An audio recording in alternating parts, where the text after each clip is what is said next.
Hello everyone, my name is Father Chris Gorton and I am a priest of Salford Diocese and parish priest of the Good Shepherd parish in East Pendle, and this is a recently amalgamated parish from three parishes: Sacred Heart, Holy Saviour's and St Peter and Paul's. And within our parish we have three schools. We have two primary schools, Holy Saviour and Sacred Heart, and our secondary school, Fisher Moor. And I want to talk to you today, and I invite you to think about today, the relationship between our schools and our parishes, the position that our schools have within our parishes. In particular, I'd like to look at the idea of schools being chaplaincy provision within our parish. Yes, our schools have chaplaincy within them, but I'd like to think that the whole of the school is acting as a chaplaincy within our parish.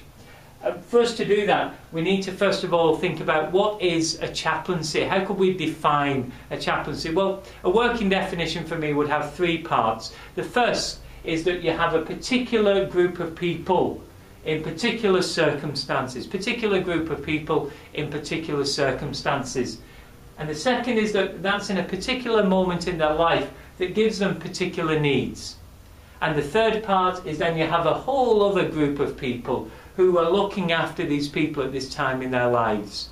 So we can think of the examples of chaplaincy, and I'm sure you've already been thinking of examples yourself, that we have hospital chaplaincy, we have prison chaplaincy, we have military chaplaincy, we have university chaplaincy, which is my particular background.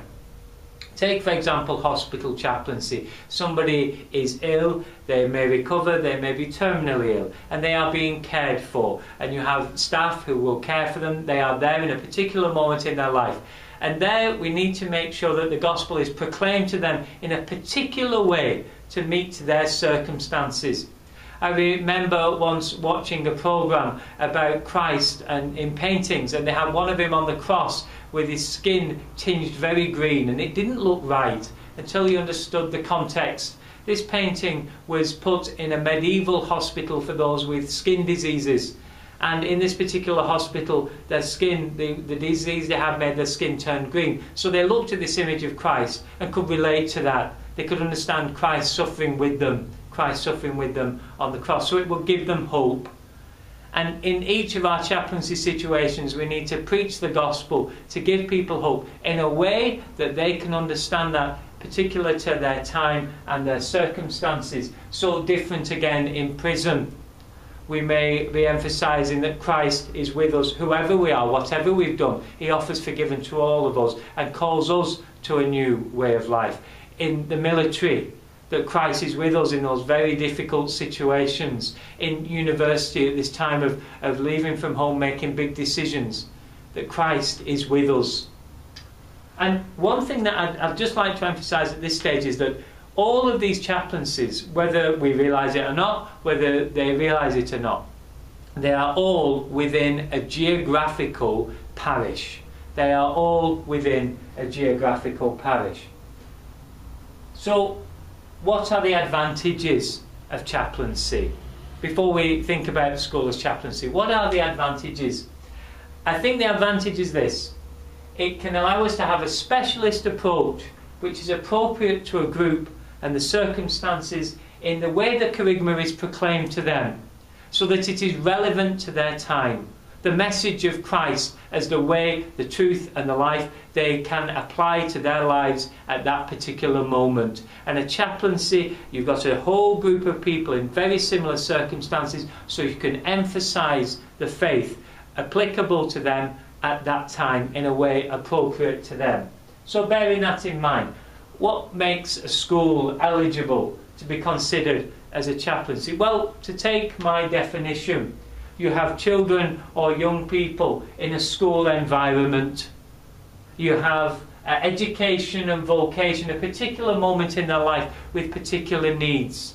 Two main elements to our education. John 10:10, we quote it so often, that Jesus came to say, I give you life and life to the full. That each and every person It's created in the image of likeness of God, and is called to be the fullest that they can be, not like anybody else, but to grow to who they are called to be by God. And then we have vocation, the calling, that each and every one of us has a calling from God. When I baptise babies, then I anoint them with the oil of chrism, and I say, now listen, I don't know what you'll be when you grow up.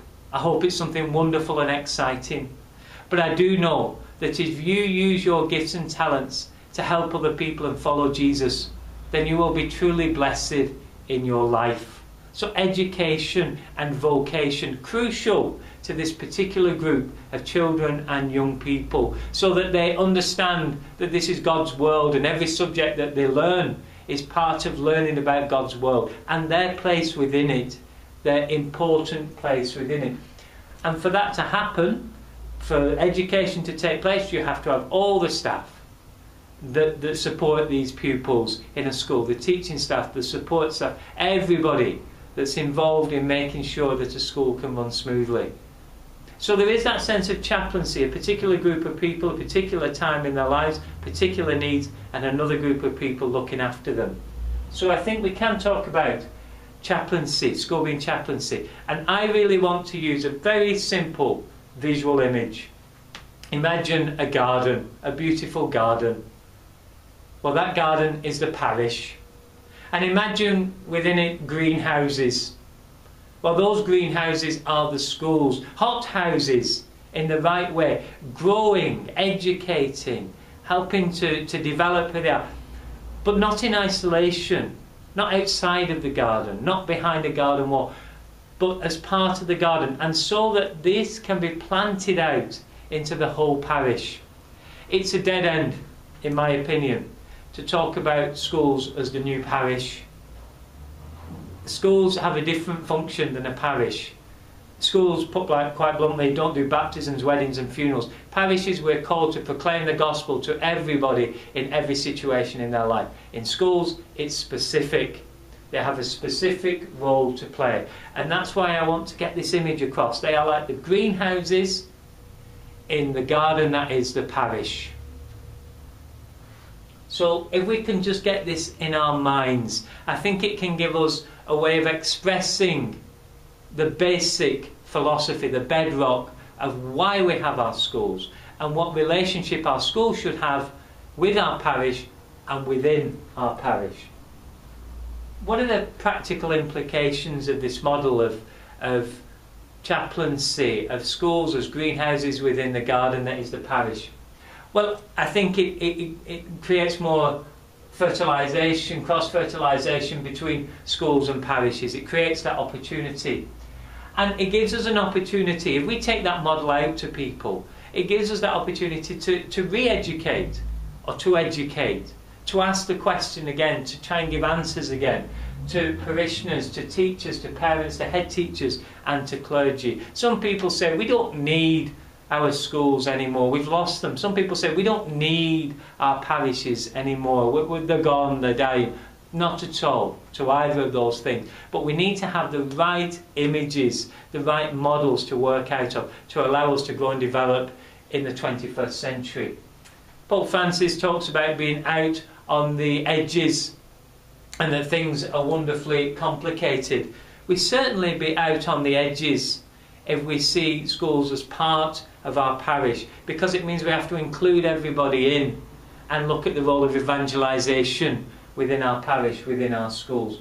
There are many different ways, practical ways that are going to be raised after I've finished talking by Simon and by Dennis, so that you can understand some of the ways that could actually work out in your schools and in your parishes.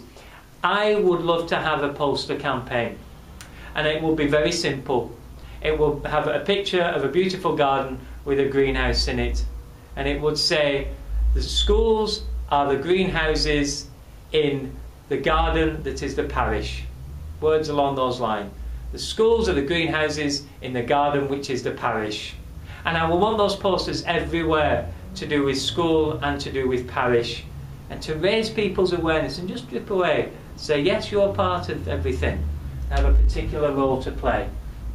What are the advantages of this model? Well, It's inclusive. It includes everyone.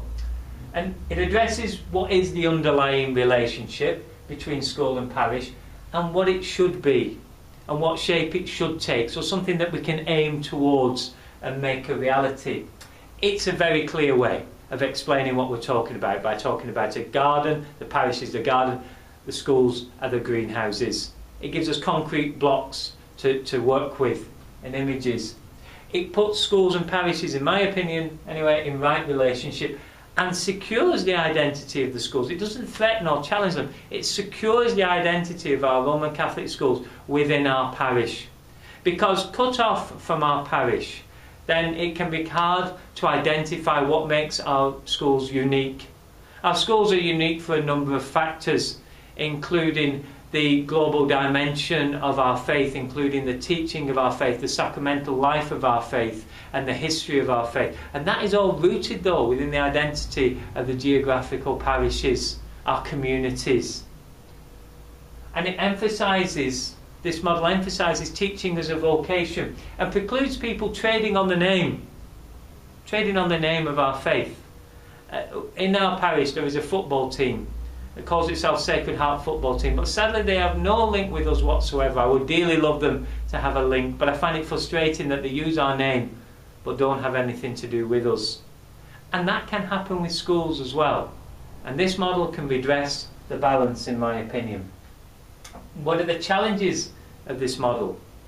Well, to see school as part of the parish. That will be a challenge for some. For some of you say that, but that's obvious. But for others that will be a challenge, and maybe they won't want to hear that. And that could be from either side. It could be some people in the schools who say, no, we're nothing to do with parish. No, there's nothing to do with us. And there'll be people in the parish say, well, we want nothing to do with our schools. They're not our schools. We don't see them. No. And so instead it brings everybody together, and then we realise we're talking about evangelisation. Frontiers and challenges. The Pope talks about dialogue, discernment, and then frontiers. And certainly our schools are an opportunity for evangelisation these days. Gone is the time when every family came to church every week, and the school, with all the links that people talked about, that triangle of home, school and parish.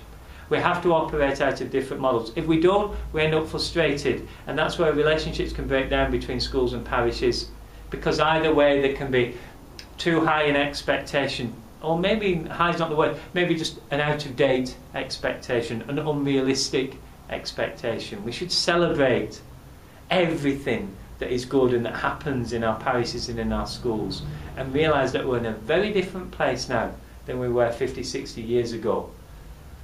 And we're out of our comfort zone then. This model will take us out of our comfort zone. It won't allow us in our parishes to say, well, we'll just let the schools get on with what they're doing, and we'll just do whatever we do. And it won't allow the schools either to say, well, we'll just leave the parish and we'll do what we're doing. No. Will take us out of our comfort zone. Well, what are the limitations and disadvantages of this model?